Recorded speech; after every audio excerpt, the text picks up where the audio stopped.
a confession, womb brainwashing, and more chances for all. Stay tuned. We're talking all of it. I'm Maria Menounos, and you're tuned in to AfterBuzz TV, the ESPN of TV talk. Now, let the buzz. Welcome, guys. Welcome to the after show for Becoming a God in Central Florida.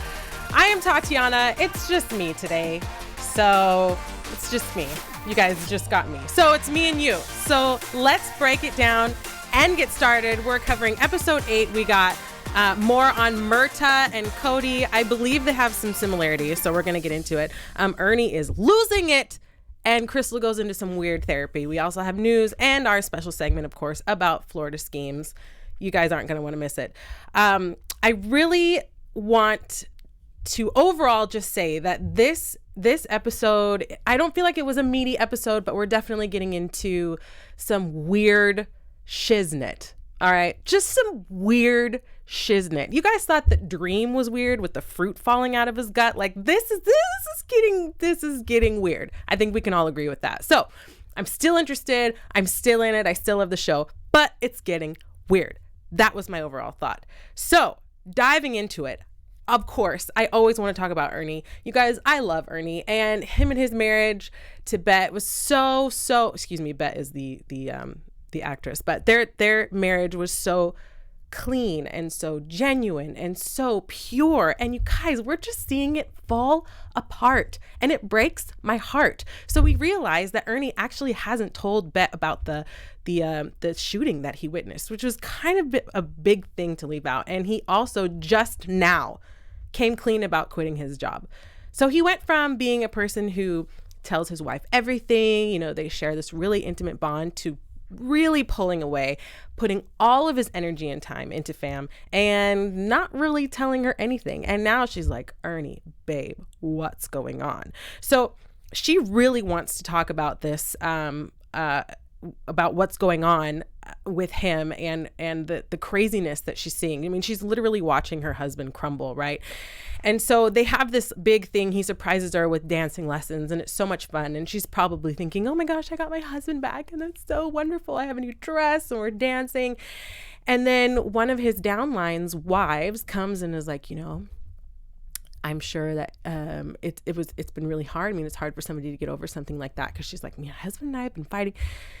And she's like, oh, getting over what? And she goes, like, if my husband did that to me, I'd be like, what did you witness? What happened? So she finds all this out. She confronts Earnie. Meanwhile, Ernie's downline is getting upset because they're realizing that this American dream that he's been selling them is a load of crap. So it's not working. So he's going to rush off. The thing that got me about this scene is that he's wanting to talk to her. He's like, I had it in my calendar to talk to you about how I saw the guy, he was shot right in front of me and all this stuff. I bought a special hat. You guys, a special hat? I bought a special hat. If I wear this special hat, then that means that I have to tell you what I think.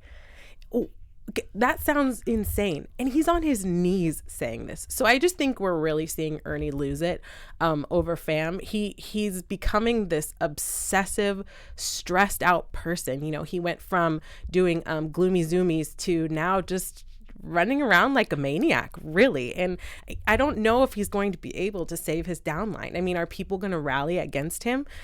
It just sucks. Let me know what you think of what's going to happen with his downline and his marriage. Personally, well, I'll save it for predictions. I'm sorry, I'm jumping ahead of myself.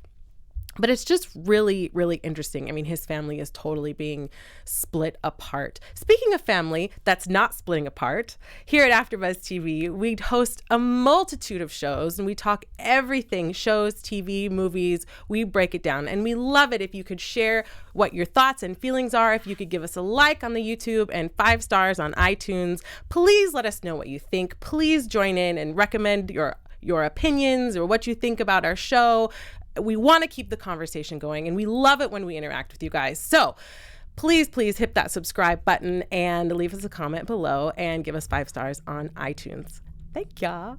With that being said, I love this therapy that Krystal is going into. You guys, this was the weirdest thing for me. And I wondered if Judd Waltrip. If you guys remember him, I don't think we've seen the last of him. At least I hope not. I wonder if he went through this weird therapy. So they basically put Krystal in a womb. And she's like, come into my orifice. What? This is what's weird language. I'm not alone. I know I'm not alone because I was watching it going, what is she talking about? And it's not water that they put her into. They put her into these like gigantic balls, which I'm not going to lie to you. It looks really relaxing. It looks like when you go to those play toys with kids and it has that big ball pit and you just like lay in the middle of it and relax. If there was no kids in it, you would relax.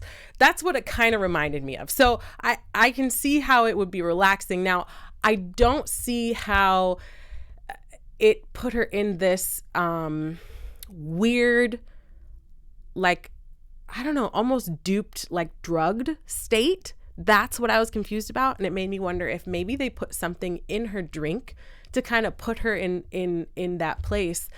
Because I really don't think just being in a pool full of balls would make you that way. I mean, make you relaxed, but you know, maybe some kind of like hypnotherapy was going on at the same time.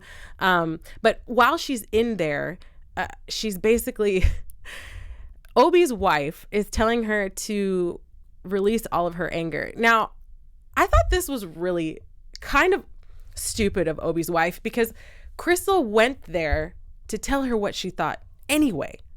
Regardless if she went in this womb ball therapy, Krystal was going to tell her exactly what she thought anyway. That's what she's been doing the whole time. So it's not like this therapy is releasing any anger or anything from her. I think it's just giving Krystal an outlet to say and really feel everything she's been feeling since her husband died, because she hasn't really had a chance to sit and deal with it, like truly deal with it. She's kind of just been like, go, go, go, go, go, go, go. So for her to sit down or lay down rather, and express all these feelings to someone, you know, and have that be the only thing that she can think about, I think was therapeutic, but I really don't think it was laying in this womb of balls.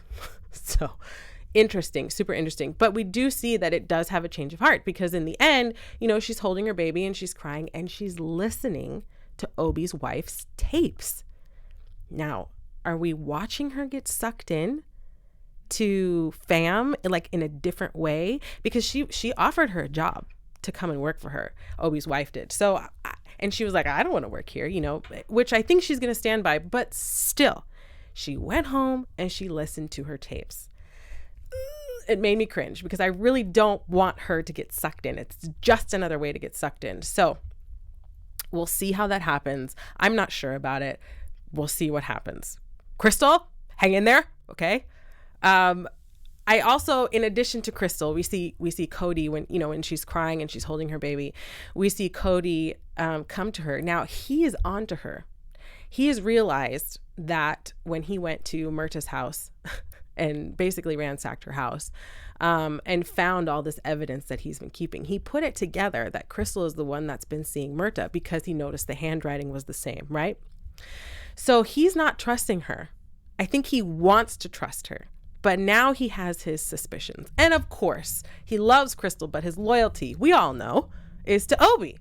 But hands down, that whole when he was in the sweat house and being naked and weird, we know, okay, he would die and kill for Obie. So his loyalty is with Obie, especially even more so now that he's found that evidence. But this guy, I mean, Cody has been getting chance after chance after chance, okay, and he is in one of the biggest positions that he can be in. You know, he doesn't have to have a downline or any of this going on. I mean, he gets paid. Well, he hasn't gotten paid yet, but he's getting paid directly from Obie. So he keeps messing up. And I hate to say that his mom is right, but his mom is right. He's not, just because you killed a bird and offered it at a man's feet does not make you a man, Cody. It doesn't. Okay? It doesn't. Just because you killed a bird with your bare hands, impressive, but it doesn't make you a man. So he's just making mistakes, okay? Left and right, just making mistakes. He leaves his gun, his gold-plated gun, at Myrta's house, and goes through all this stuff. Now Roger doesn't like him, doesn't want him to be around, so Roger takes his gun. Cody, he didn't even realize that his gun was gone until he got home at the end of the day. And Roger has totally foiled him, okay, because they go to the Buck Bridges method rally and beat up the rival, which was pretty hilarious because nobody was at his rally. So it really, really was unnecessary. Hilarious to watch, but unnecessary. But Roger leaves his gun there as evidence that, that Cody was the one that beat the guy up, which obviously he wasn't. It was Roger, which we finally get to see Roger in action. Side note, I haven't seen him hurt anybody. And I was like, is this guy for real? Like, did he really serve? He did it. And he did it in bare feet. So we finally see him in action. Good job, Roger. So Cody's making mistakes. So he left his gun. Now it's planted. It's going to start unnecessary beef with the guy from Buck Bridges method. Wow, that's like a tongue twister. Buck Bridges. Totally is putting himself in this horrible position. But Roger kind of knows who he's dealing with because he knows he's an idiot. I don't want to say that out loud because I feel for him, and I feel he's like sensitive, and he's trying hard, but he's just so blindsided, I feel like. And so he's made a ton of mistakes. So now he's going to have this beef, which I think is totally might oust him in Obie's eyes because of Roger leaving his gun as evidence. So I hope that he can recover from this in some way. The odds are not in his favor because he's not getting paid. He's being sent on these, missions. And in doing these missions, he's messing up. He's just messing up. He's being careless. He's being reckless, and he's enjoying it, but he's not thinking with, all the way. And Roger doesn't like him. So I definitely think that Roger's going to play a part in ousting him from Obie's life, because Roger wants to be Obie's number one, like one and only. So we'll see how that turns out. Talking about second chances and more chances, we also have Myrta, who is just completely strung out. And Krystal calls her before she goes to Paradise Cay to talk with Obie's wife and says, hey, I think we have a story. And she's totally high and totally whacked out and, can't even rise to the occasion. And in fact, she passes out on the bathroom floor with a jug of milk. To each his own. So that's, she's getting this second chance. She thinks she trashed her apartment. We all know she didn't, but she thinks she trashed her apartment. But I think that makes her realize, like, oh my gosh, I did something that I don't even remember, and my entire apartment is trashed. So we're going to see her seeking help, and hopefully in that, in her kind of like cleaning her life up, we'll also get to see her really grasping hold of this story that Krystal now has, if Krystal is still willing to share that story, right? Because now she's having a change of heart, which I don't agree with. And I want her to stay the same spunky, fiery person. But man, that's a lot, you guys. Watching her take all of this, it's a lot to take. So it's okay to have your moment of weakness, Krystal. It's okay. Like we're all there. I get it. It's okay. It's okay. So on that note, we covered it quickly because I'm talking to myself and to you guys. Thank you for people that are on the chat. So we went through it really, really quick. I do want to talk about our special segment that we have about what to look for pyramid schemes. These are the top 5 things to look for. So if you or a loved one have ever fallen victim to a pyramid scheme, these are the things that you need to look out for. Number 1, no genuine product or service. There is a product or service, but it is not genuine. It doesn't really work. Number 2 thing to watch out for: promises of high returns in a short period of time. This is popular. This is where people get sucked in. They want a lot of money and they want it quickly. So promises of high returns in a short time period. Number 3, easy money or passive income in a short amount of time. It's not easy to make passive income in a short amount of time. Be aware. Number 4, no demonstrated revenue from retail sales. So pay attention, do your homework, talk to other people that are involved that are not in your upline, and see what their revenue is from retail sales. And last one, number 5, a buy-in is required. I feel like that should have been number 1. Buying into a company. If you start, every company that you start is going to cost you money, don't get me wrong. But if you're giving your company a lot of money up front to start off with and you have to buy in, buyer beware, okay? Be aware. So please take my top 5, stick it in your head, guard your life with it, okay? So you or your loved one don't fall victim to a pyramid scheme. So such good information. I'm just patting myself on the back. That was really good. Thank you. In news, you guys, this is amazing. TV news. I want to talk about Bet Ditto. She's a singer. You guys, I had no idea that she was a singer. I had no idea. So she's an amazing singer.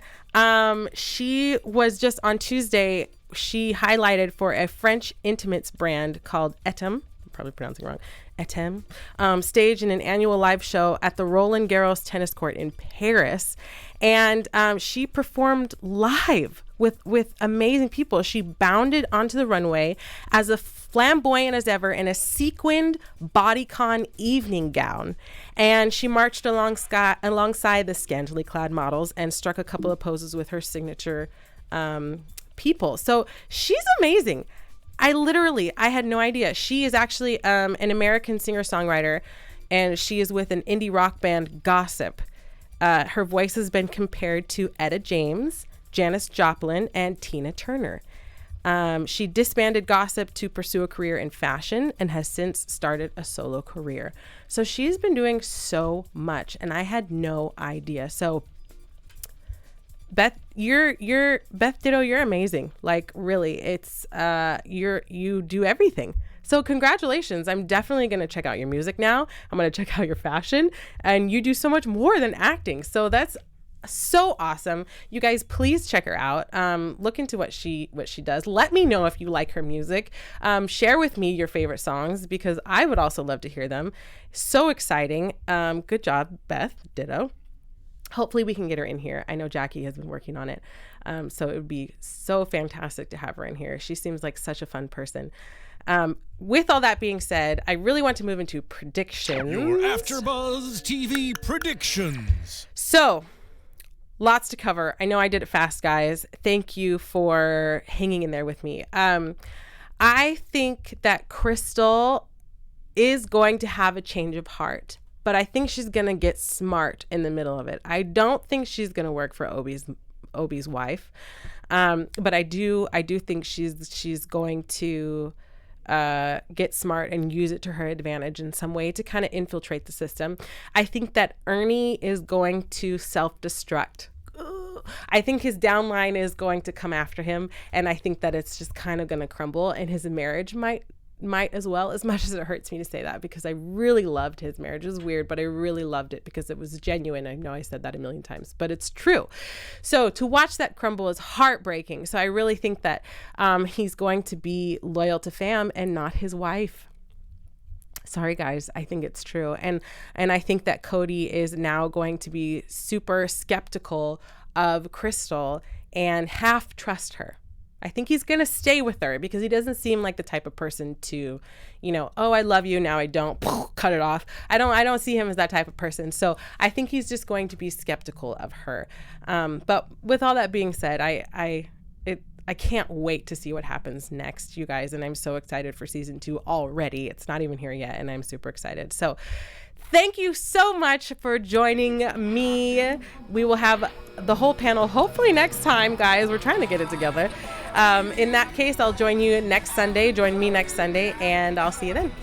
Bye. Our founder, Keven Undergaro, and me, Maria Menounos, would like to thank you for tuning in to AfterBuzz TV.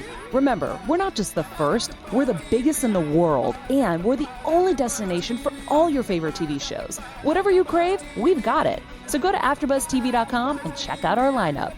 Buzz you later. The views expressed herein are those of the hosts only and do not necessarily reflect the views of AfterBuzz TV or its owners or principals.